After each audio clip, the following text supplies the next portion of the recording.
High seas, marquees and multiple things rising from the flames. I'm Matthew and welcome to the Watch It Played news.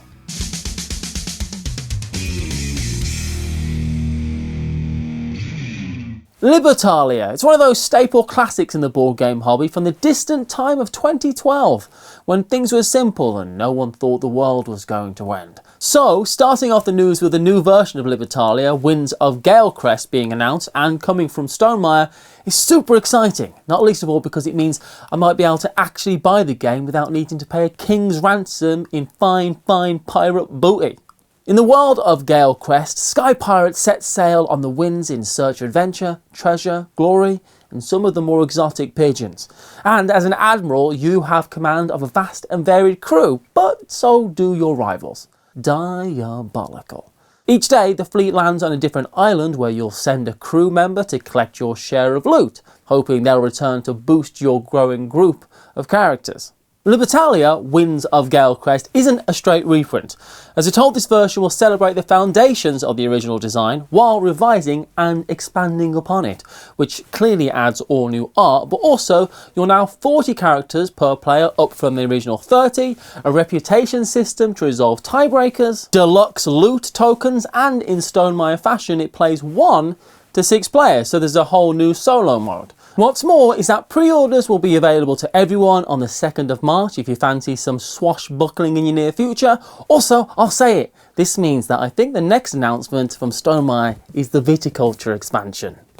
But now a message from the fine folks who in part made this episode possible. Tidal Blades 2, The Rise of the Unfolders from Skybound Tabletop. The Tournament of Heroes from Tidal Blades may have ended, but there's no time to rest because the Fold, the frozen section of space and time that protects Navari from the sea monsters, is in danger. In Tidal Blades 2, Rise of the Unfolders, players cooperate through a rich narrative working together through 18 scenarios, build up actions and create powerful combos as you grow and enhance your character. Leveling up your traits in spirit, focus, resilience and synergy will be the key to unlocking powerful skills and gaining specialised items to boost the action cards you play.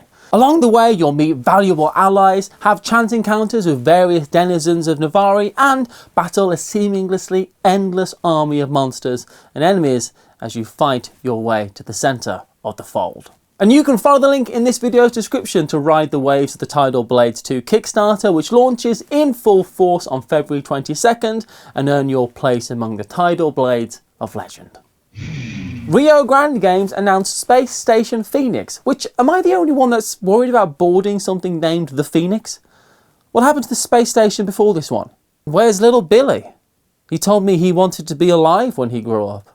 Space Station Phoenix is a new sci-fi themed space station building game for 2 to 4 players where you'll be worker placering and resource managering as members of the Galactic Council.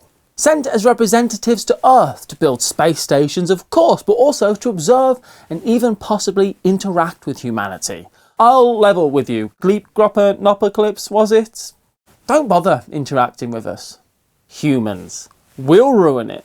On a turn, you'll either take ship actions or take income, and you start off with a small resource engine which you'll build up and up as the game goes on. But in Space Station Phoenix, players start with the best production engine they'll have for the whole game, and then they'll proceed to break it down part by part. Typical human stuff. And as the game progresses, actions may get more and more efficient, but the number of ways to take those actions start to diminish.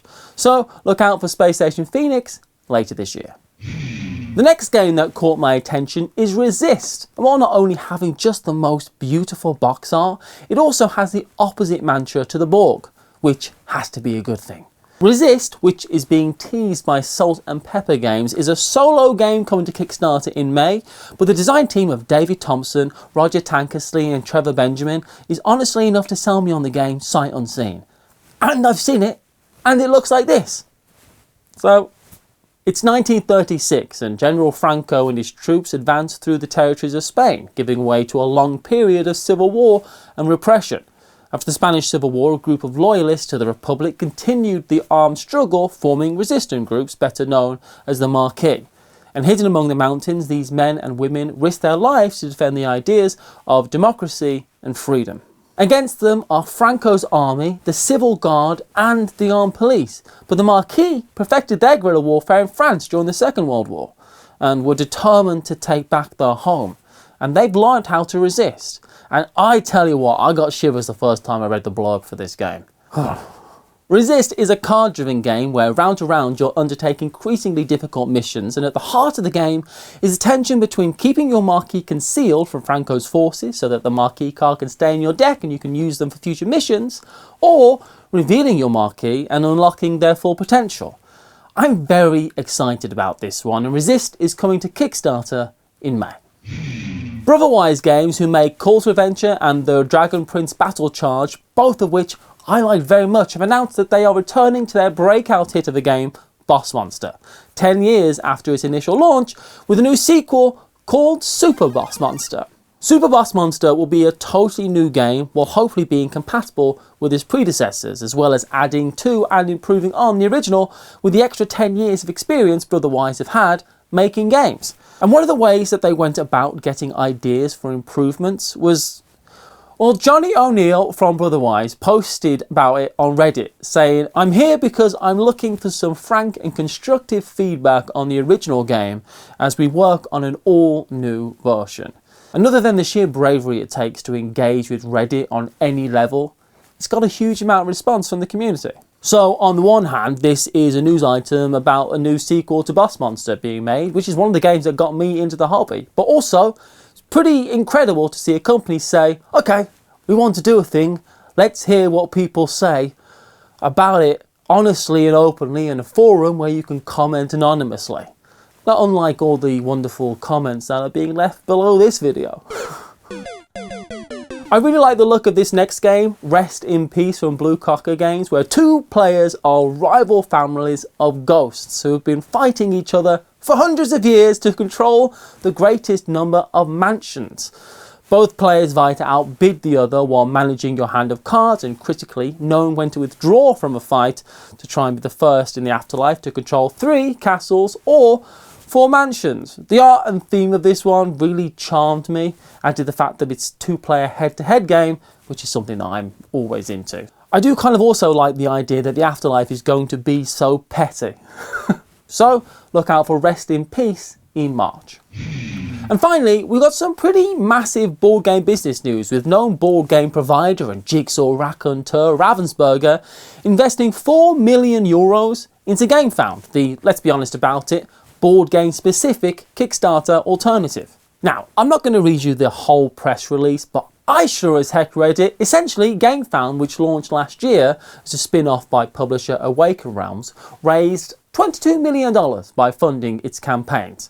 And a lot of that is due to the fact that GameFound had already been used as a tool behind the scenes in lots of Kickstarter campaigns for project support and logistics, everything really other than the platform for raising money, which is what they launched last year. And Ravensburger, you know, one of the biggest board game companies in the world, and they see potential in GameFound and are so becoming both partners and investors.